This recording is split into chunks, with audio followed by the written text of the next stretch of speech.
Welcome to the channel and this video on how to avoid civil wars in Dividi et Impera. Now, civil wars are a really painful mechanic. I can be honest, guys, I've experienced them. I've even chucked complete campaigns away, especially when they hit in the mid to late game. Now, I'm going to be completely blunt, guys, and this is from my own experience. There is absolutely no reason whatsoever to have a civil war in Dividi et Impera, as long as you pay attention and plan to avoid them from turn one. So in this video, what I'm going to do is talk about civil wars and what actually triggers them, and then what I'm going to do is go use my Rome campaign to illustrate how you have to manage the underlying mechanic of civil war, which is loyalty, throughout the whole campaign. The key issue with civil wars is that if you get to a situation where you trigger a civil war, it's too late. There's not a lot you can do about it. You're just going to have to try and wade through it and try and repair the damage. But avoiding civil wars is a long-term project. The only other mechanic in Dividi et Impera that's similar to this is empire maintenance. Again, I get people asking, why do I make so much money on my late campaigns? And it comes down to managing empire maintenance. If you start managing empire maintenance from turn one, you will never have a financial crisis in the end. And at some level, and I'll explain this as we go through the video, the two, loyalty and empire maintenance, run side by side. First, what is civil war in Dividi et Impera? Well, civil wars are actually triggered by a mechanic called loyalty, and you can see here, this is the turn one. This is a completely random campaign that I've started. I will go through this a bit, but you can see they all start negative. Now, for the first 20 turns, you are protected from civil war. But once those 20 turns is up, whenever the loyalty of any of these parties goes below zero, like they are all at the moment, there is a percentage risk of a civil war.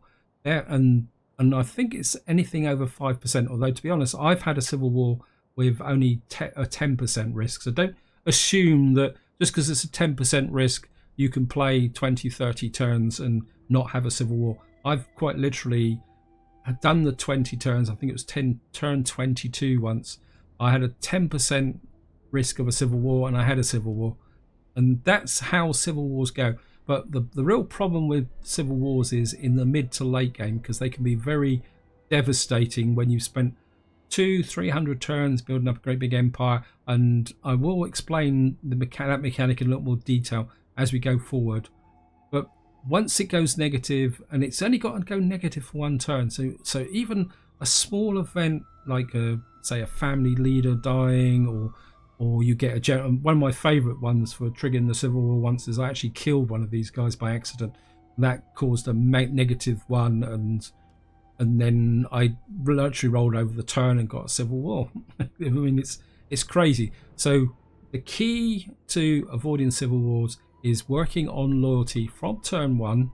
There are ways you can do it so you will never have a problem, and keeping at it, because so that eventually when you get to, I think is it Imperium level 6 and 7, once you're getting up to here, if you've worked at it through the beginning of the campaign when you didn't really have to worry about loyalty, you can absorb these Imperium levels as and when they come in, even the level minus 35 up here. But it just takes a little bit of work, a little bit of patience. What I'm going to do now is I'm going to talk about what you need to look at as soon as you come in the campaign. So, example, you come in, I haven't done a single thing on this campaign, I haven't even looked at technology. The first thing you always want to do whenever you start a new campaign, irrespective of what faction it is, you come in here, you go to politics, and you look at the politics situation. And now, if any of you guys are not familiar with this mechanic, the way it works is that you get the top two are your permanent party traits. And you can see this party will be a real fun one to play because they've got a permanent thirst for power, which means they will always have a permanent minus 10 in here all the time. Because thirst for power, just to give you guys a bit of a breakdown, says that minus 10 loyalty if the party's influence is lower than the ruling party's. Well, I'll be honest, guys. When I play, I always want my ruling party to be the most powerful quite in here, because that's what this is about. I mean, if you don't want your influence down here, you want your influence. When I never want my influence up here because that's expensive. I'm always respected by the Senate, balanced. I mean, if I stay in this area, if I stray up one, okay, I'm quite happy to do that. But I'm always looking to keep my influence there, which means that if whenever Thirst for Power comes up, especially in the family traits, this means this family is always going to get -10. And there are good traits. There are the green ones here. There's also the red ones are always the negatives. Now, some of these negative ones depends on which faction you're playing and your actual play style. So, like for example, this hates barbarians. If you were playing Egypt or the Sukhalids, that is irrelevant. I mean, but conversely, if you were playing the Egyptians or Sukhalids and you had a party trait that says it hates Easterners, that means you will get a permanent loyalty hit for all the treaties you make. Now, another one, if you're playing an aggressive campaign and you want to confront multiple enemies, if you're fighting up to 3 campaigns, you get a -15 from this party for being pacifists. And again, you've got a populist here. The populist here says for taxes. Again, if you run out of money, you've got to bump your taxes. And this is another trap that can trigger a civil war. You run low on money and you think, oh yeah, I'll bump the taxes up. I'll come in here, I'll do this. Like this. I'll push it right up. And then you come in here, you can see you've got -29 loyalty. So that's the very simple mistake that can trigger a civil war. It's something you need to be aware of. So, but having said that, guys, you don't need to be completely paranoid about this. If you take the right approach from the very beginning and build up your loyalty over time within the various families, you can build a nice little edge here, which can ease off that pressure as you go forward. What I want to do now is just go through what I do here. So what I got here, let's just have a quick look. Because one of the first things you want to do is get your people married. Well, get the faction leader married. But what you want to do is get these guys married, because I've seen so many times in comments on the forums of people saying, "Oh, female politicians are a waste of time. Why are they even in the game?" Well, I'm going to tell you now, guys. Female politicians are some of the most powerful elements in the game, even though they don't appear on the map. And I'm just going to explain it to here. What you see here, she's got a career. And as you move down here, you can see, because I've recruited her, I mean, +3 loyalty to the family here is not particularly very good. But say, for example, this guy, if he could get married, I could make him positive this turn. The same with this guy. Maybe not this guy. Maybe if I drop the taxes down again. So if we drop the taxes down, come back in again.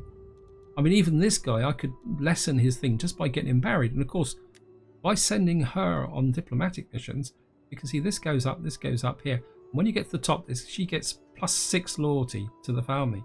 So if you add on this guy's career, now remember, career is separate from general rank. He can get up to +16 loyalty once he reaches the top. And if he's married to a wife with 6, that means every couple in this family trees gives 22 loyalty to the family. And that gives you the idea of the power that's going there. Also, whoops, this guy's back to the characters. The other thing also, and this is truly isn't really related to the Empire, but comes back to why these are very powerful characters. You can see every leveled up female character gives -1 Empire maintenance. So if you imagine and I will show this as an example later in the video, guys. If you've got lots of female characters in here, your Empire maintenance can be kept very, very low. But as you can see, it takes time to get them married, get them leveled up. Though to be honest, compared to the male characters, leveling up female characters is really, really good. What you do is you just send them on a mission. So you send a mission to Carthage. She comes up here, look, she's immediately got, so she's already added 4 loyalty. If you imagine this on the family side, that is really great. So that is where the real power of the loyalty comes in from. Now, the other thing you need to work on from the beginning, you won't be able to see it very well here, is philosophy. Now, philosophy is one of the most powerful research chains in the game, because you can see straight across, as you complete each section, you get reduced minus Empire maintenance. But again, just to emphasize, guys, that's -5 Empire maintenance. 5 female characters in your families, they could be in the the other families. It could be in your own family. That is the equivalent of that entire research chain. But more importantly, as you come along here, you will see that you get +2 loyalty for all political parties there. And I think this one is, now this varies from faction to faction, so you do need to get through. I think +8. So I always work towards trying to get the philosophy chain finished by, say, what was it, Imperium. I'll be looking to get it finished by Imperium level 5 or 6 at the latest, so that the tech can start to offset some of this Imperium hits. And of course the other advantage is that tucked in here you've also got cultural conversion, and we've got what generic wealth. This is such a, you can see a public order for all provinces. I mean, this is such a powerful research chain, and I've seen even experienced YouTubers, they're rattling down here doing the military. Yes, you've got to do military to unlock some key factors, but to be honest, I always try and power philosophy and support this here, because it's just gives so many faction-wide benefits the whole campaign. I think that's about I can do in this part. What I'm going to do now, guys, is I'm going to quit out of here and I'm going to come back in on the early stages of my Rome campaign, and then we're just going to go through in a series of steps. So I'll see you in a minute once I've actually loaded the campaign. Welcome to the early stages of my Rome campaign. I think we are around turn 18, if I remember correctly. Yeah, we're on turn 18, so we've got, oops, didn't mean to do that. So always does that. We've got 3 turns left for protected status. Once these 3 turns have expired, that means the risk of civil war starts. And you can see here I've got all my families positive. I mean, I've got some pretty iffy traits here. We've got a pacifist here, which is probably giving me a problem. Yeah, because I'm in 2 wars at the moment. He's 6, and he's a bigot. Now, the bigot trait can be a real pain in the neck, because it says here -1 loyalty for every province where the player's culture is not dominant. So if you're playing a very aggressive campaign, what can happen? That can accumulate. At the moment, we've got -1, so we've got 1 province there, but you can see the leader is also a pacifist. So at the moment, these guys are only 3, but at the moment, I'm not too worried about that, because I've got the secure loyalty option here. This guy's the best of all, but what you've got to remember, and this is what I want to emphasize, guys, building up loyalty is a long-term project. So at the moment, this doesn't seem important, but it is important. You need to work on it from the very beginning. You need to get your generals out doing the stuff. You can see here, so we got the faction leader married. His wife isn't being developed, nor is that. So this guy's probably only just got married as well. But you can see he's got a bit of a career capability here. So he's got +10 because he's been out fighting in Taurus, and this guy's doing even better. And this is something that I do, and it mystifies me. I've seen YouTubers doing Let's Plays, and I think it's a trait you get if you play the vanilla game. That is that you fight with your family generals. What you need to do is get the other party's general lead in the front. So at the moment, what's the situation is? I can't remember what it is. Long time since I've done this. So it looks like very much like we've just driven Epirus out of Italia, and we've now started to expand north. You can see here, actually this is the faction leader, but down here I would say that the war against Epirus, yeah, in fact I'm pretty certain was actually driven by these 2 generals here. So they've actually gained quite a little bit of rank. This guy's not quite so good, but this guy's obviously been leading from the front. He's now a tier 3. And what I do want to emphasize, guys, is that actually if I do it this way, so you see he is tier 3. You can see his career, he's up to level 5. Don't confuse the 2. The general level and the career level are 2 separate mechanics, and the one you're really interested in, I know it's really cool to have a 9-star general, but what you're really after is this career level. And what you can do is, if this turns up, you can secure promotion by buying it. And to be honest, it's worth it, guys. But please bear in mind that if you promote a member of the family, we don't actually have a member of the family, I'll probably show it to you later on.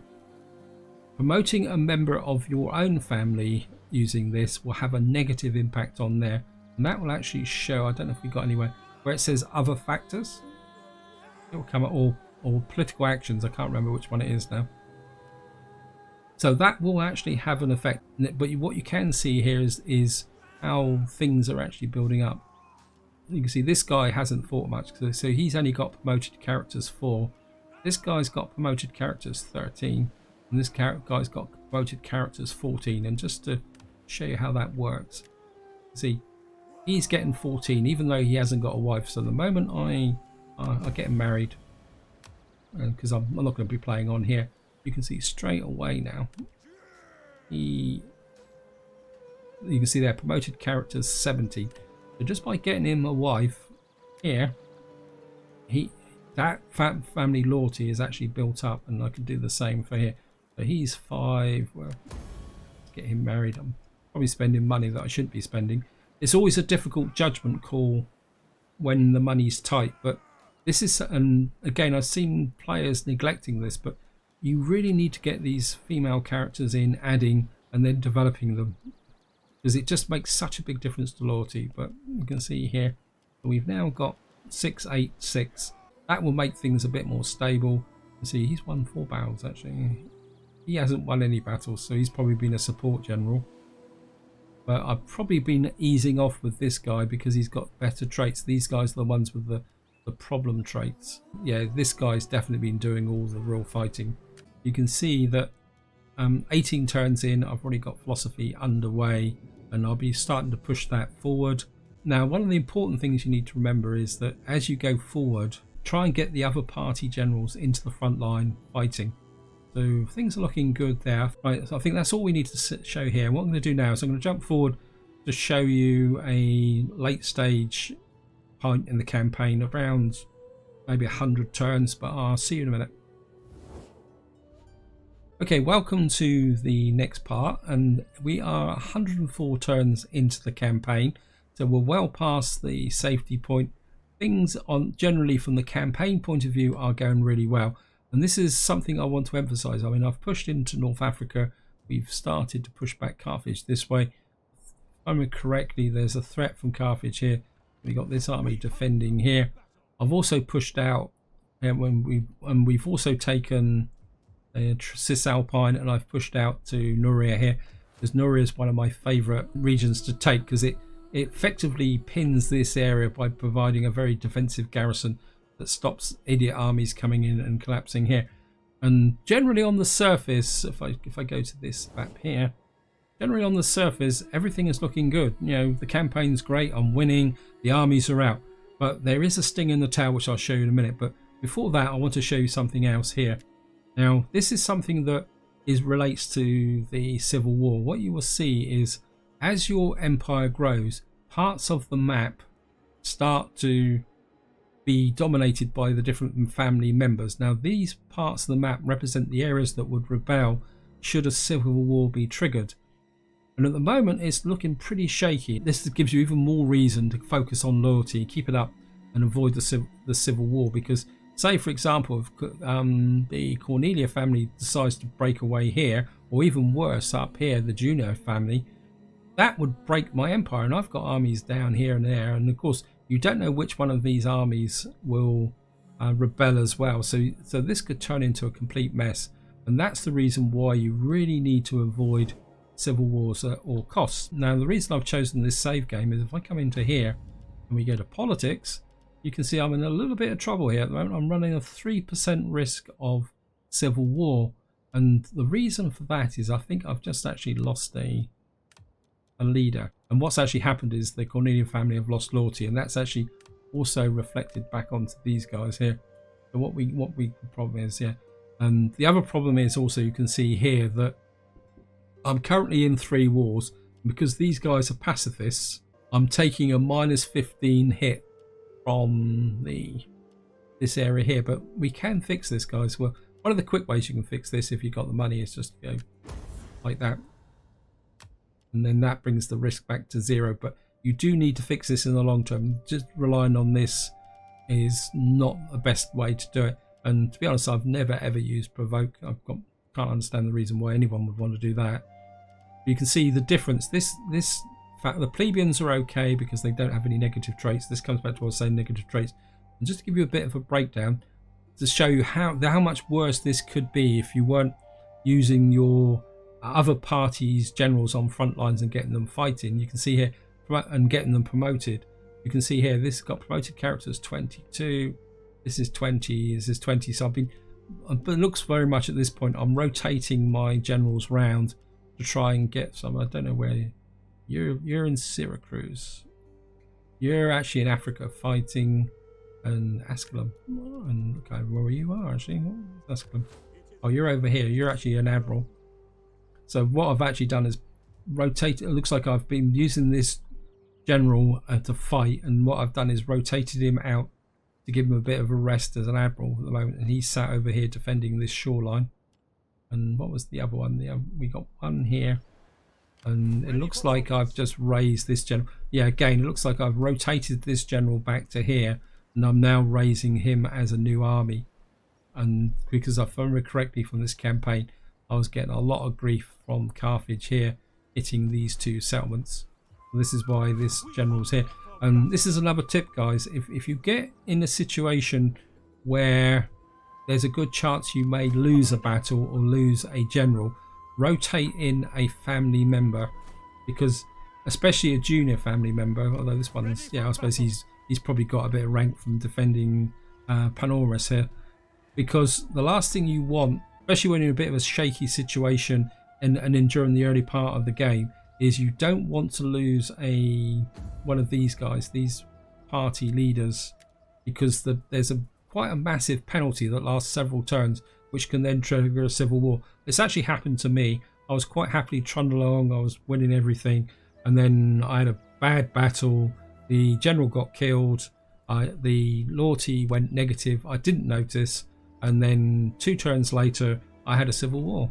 And that's where things can hit you.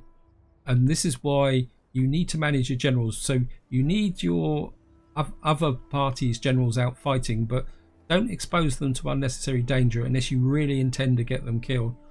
See, again, what I've done is I've put one of my family members out here because we're probably under threat from these guys. Yeah, so we're actually being squeezed by 2 enemies at the same time. So what I've actually done is pulled this general back, even though he's equivalent, so that he doesn't kill. In fact, he's probably refurbishing to go out and support.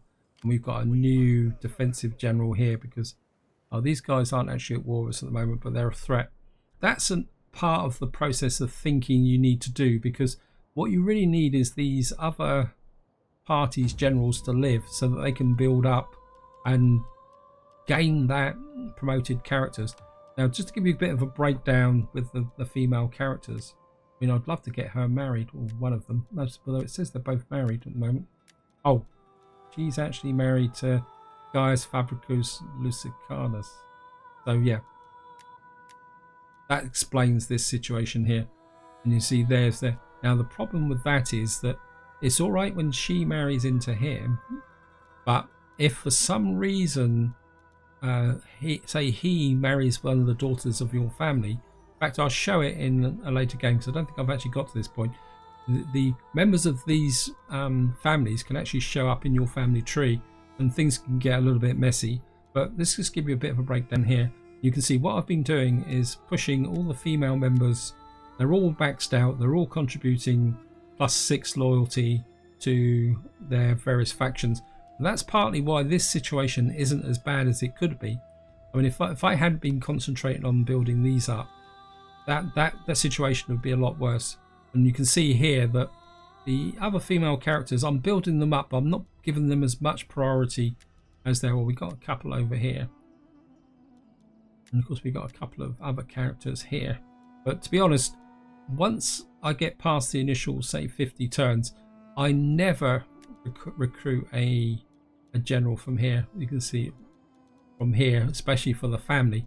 What I tend to do is marry people in and do all sorts of things. There's ways you can do it, and a good way, and I've seen people playing on Let's Plays turning these down. What happens is you get the political event where it says some party wants to adopt a member of your family. Well, this family can get so big, and by adopting in, you get another family member over here that's got a link, and then that will grow out these family trees here, and just give it a bit of a, so this guy, these guys are new block, this guy's building up. And again, just to see if I can show you the difference. You can see this guy is a 5-star admiral, but his actual career is only 3 stars. There's no detailed correlation from there, but again, there's no point promoting this guy because he's okay, but if one of these guys had a promotion here, I'd probably promote them to get them to improve their standing. So at the moment I could do it. There are traits in here. Again, always go through here to see if you can get anything that will help a female character. Unfortunately the household skills are a bit limited. I've put one in here.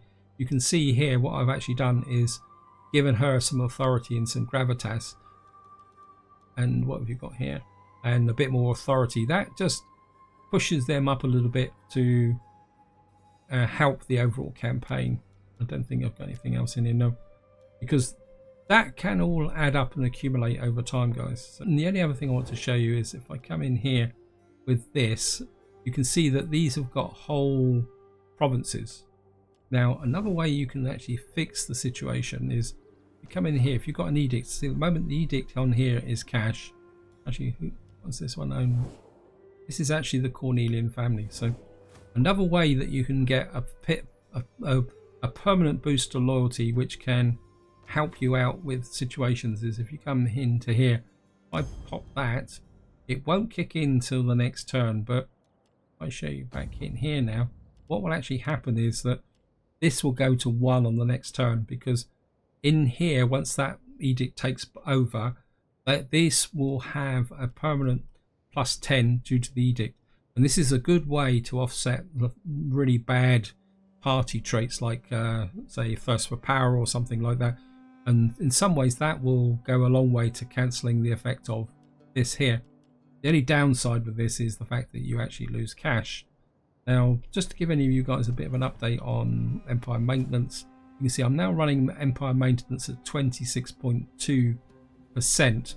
But if I hadn't have these 5 female characters, we got 1, 2, 3, 4, 5. They're all on the top level. They're all given -1 Empire maintenance. So just to give you an idea, so that's just to give you guys an idea that this would be 31%. So those 5 female characters are equivalent to the -5% Empire maintenance there. So again, that's just to show you how important the female characters can be, and so many players just don't take advantage of that because they can make life so easy for you. What I'm going to do is jump forward to what I would call them a beginning, late game status of the campaign, just to show you how I've turned this situation round and how things have developed. So I'll see you once we get there. So here we are, guys. We are in what I would call a mid game. I think we're 290 odd. Yeah, we're 292 turns into the campaign now, and things are looking pretty good. You can see I've now got all of North Africa. I've pushed up through here, but more importantly, this is something I want to show you, is see how the allocation to the political parties has changed. So the Juna party have still hold on to this area here, but you can see the Cornelia has now moved over to Iberia, and more importantly, the plebeians representing their power have actually pushed out and have got a lot more ground. They could be the real problem ones. I mean, to be honest, if Cornelia rebelled, not a big problem.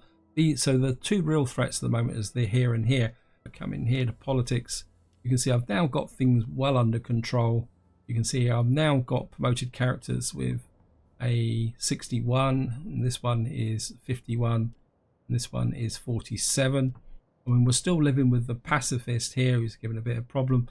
We got this guy hates barbarians. I'm not sure if he's given any yet. And I've obviously got a couple of treaties with barbarians, so he's offset there. And of course the Imperium level's building up as well. But you can see this general's won 2 battles. He's won 4 battles, and he hasn't won any battles at all. So that doesn't mean the member of his family hasn't won any battles. But you can see that this is all starting to grow up here, and things are looking pretty good. And more importantly now, you will see that every one of these families now has a successor. This guy will be a bit of a pain in the neck with because that's enemy armies in territory. But again, all you've got to be is aggressive, and any hostile army comes into your territory, just go out and smack them in the nose, which you would do anyway. Mogul is a fantastic trait to have for the mid to late game once the money comes up. Of course, this doesn't have any effect at the moment. What's having an effect at the moment is this guy likes Greeks. I don't think... Yeah, I've got 4 treaties with Greeks, so that's pushed up. And again, this is how traits can help you. So being aware of what traits you've got, especially these permanent traits, can reflect on your gameplay. And as long as you play according to those traits, you can offset some of the problems with loyalty. And again, so we've actually got 2 moguls coming, and that's great.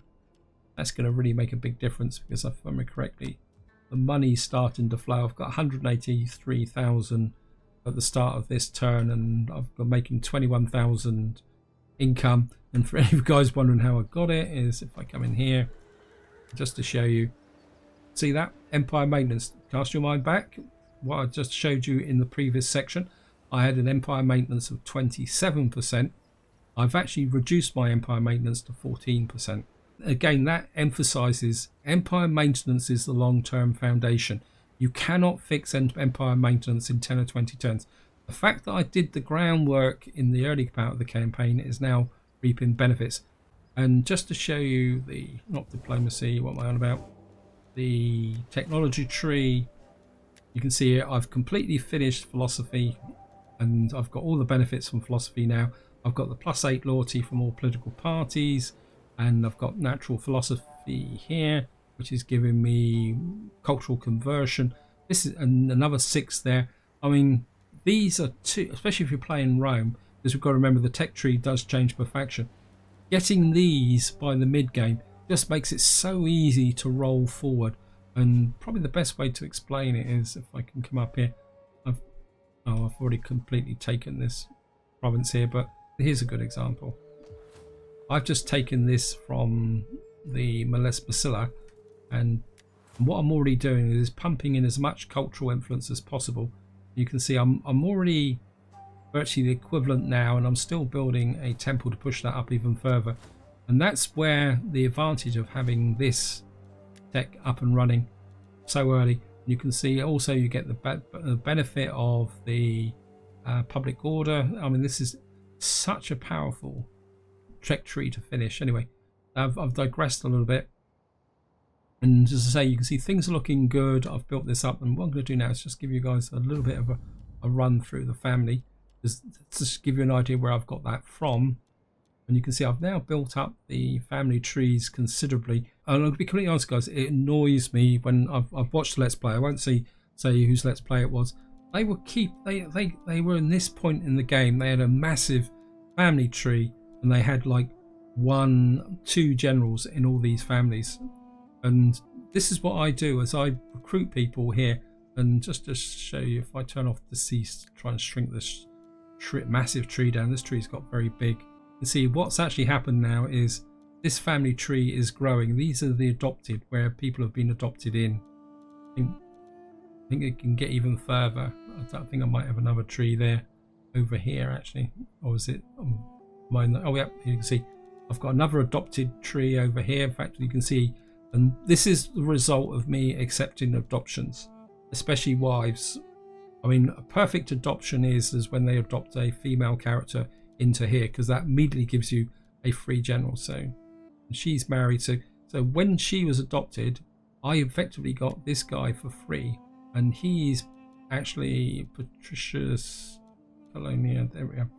I was able to get a general into here, even though the fact he is not even doing anything, he's still adding 2 loyalty to the political party. And of course I could send him out on diplomatic missions, but what I tend to do is just keep the wives out. And again, just to reiterate, guys, I just can't emphasize this enough. Look,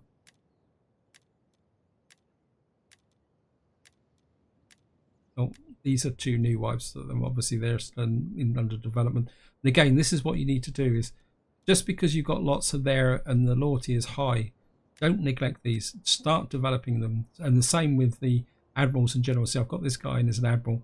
He's only 39 and he's developing. So start developing new generals and admirals in the other families as well you can. We're just going to keep coming here. Actually, let's have a bit of a count, guys. So 1, 2, 3, 4, 5, 6, 7, 8, 9, 10, 11, 12, 13. Oops, no. No, she's not quite ready. So we've got 12 so far. 13, 14, 15. One more turn and she'll be there. So that count is, if you go 15 times 6, what's that? 60, 65. These are contributing 90 loyalty to different factions, but more importantly, they are contributing minus 15% to your empire maintenance. And that's what makes female characters so powerful. And that's before you get over here. Well, these are probably the wrong ones here. This must have been the adoption point here. Oh no, it goes all the way up to here. And the same here. But you can see I don't put so much emphasis on developing these female characters. Some of them are getting there. And you can see they tend to be the older ones. But I always try and rank these ones up first. And then I rank these ones up afterwards. Because that's how you get your empire maintenance down. And of course, getting these up to level, these female characters up to level 5. I mean, yes, they contribute other things like plus 6% wealth from entertainment, all regents and all that, which again all adds to your economy. And of course, probably from the family point of view, the extra gravitas keeps you ahead of the other families. But having these characters leveled up to 5 is just so important, guys. I just can't emphasize it enough. And if any guys are interested in the Imperium, so I'm now at Imperium level 6, where I'm getting minus 15 loyalty and things are looking good. And of course, you've got the impact of plus 30% on empire maintenance. And again, just to show you,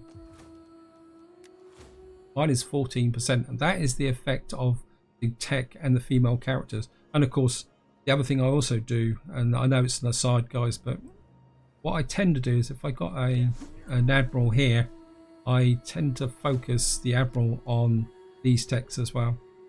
So I get these in to be able to reduce the empire maintenance. I've never seen the point of giving admirals the combat stats. I always give them the economic stats. So virtually all my navies, just to show you, this is where I make myself a complete idiot. This guy's got here. Well, the one thing I always do is give my first one is a knight commander. I always, every admiral, every general, their first trait upgrade is always knight commander, because that just give you so many different combat options. And again, you can see here now that I've actually driven Carthage out of Corrales, so this area is now safe, so my armies have been able to move over. This is a new general just standing around. And I think you'll find if I went through this entire campaign, which I won't do, but you'll find virtually the majority of my generals in the field belong to the other parties. See, this guy is just taken Toulouse. He's a 5-star general, and let's see what he's got in the way of traits in here. And he's got level 5 career. Right, guys, I think that's about it. So what I'm going to do now is just pull the key points together.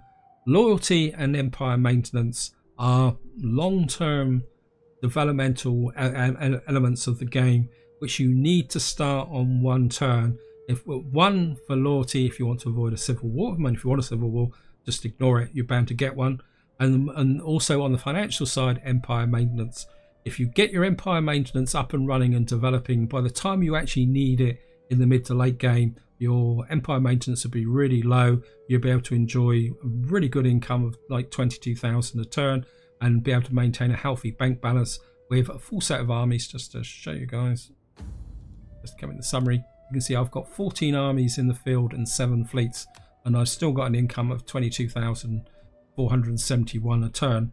And these aren't cheap armies. I mean, just to show you again, guys, these are pretty elite armies, virtually every single one of them. Even the navies are pretty elite. So I'm not messing around here. I've got some very powerful armies with full equipment, and I'm still maintaining the bank balance. That is what managing empire maintenance from the beginning. I know that's not part of the real video, but I think it's all part of the mentality.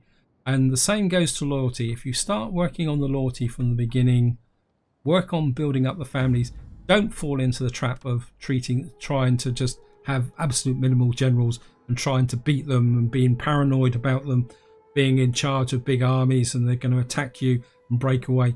If you manage the loyalty very effectively and build them up, keep them busy, get them fighting battles, but most importantly, don't get your party leaders killed. If you're going to take risks with your own family members and generals. You can have loads of them anyway.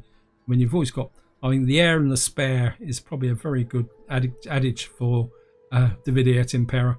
I mean, you can see how big this family tree is, even with large chunks of it being adopted, and you still manage to get other fields. I think this guy must have been putting it about a bit before he actually got married. I don't think these are...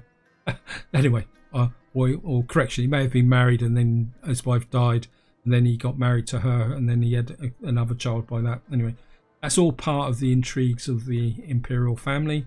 You can see this sheer power here is what's giving that loyalty, and by doing that you just won't have a problem, and this will keep growing. And if you keep building up the families, keeping them in, getting them bigger, this will keep pace with the Imperium.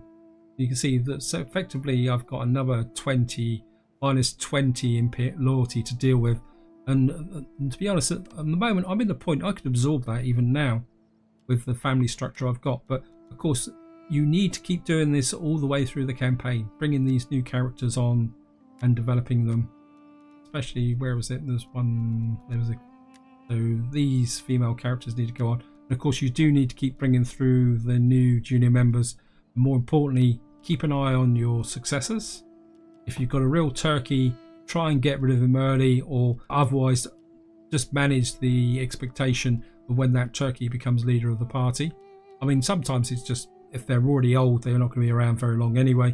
So that's all something you need to bear in mind. And of course, above all, be aware of your party traits, and in some ways try and shape your campaign around them. So if you've got lots of pacifists, just try and restrict the number of enemies. I can't remember how many enemies I've got now. Wow. 1, 2, 3, 4, 5, 6, 7, 8, 9. Wow, I didn't realize I had that many enemies. Right guys, I think this is where I'm going to leave it. Hope you enjoyed the video. Hope you found it interesting and informative. If you've got any other questions, feel free to chuck it into the video description and I'll try and answer it. Until next time, whatever you do, enjoy your gaming.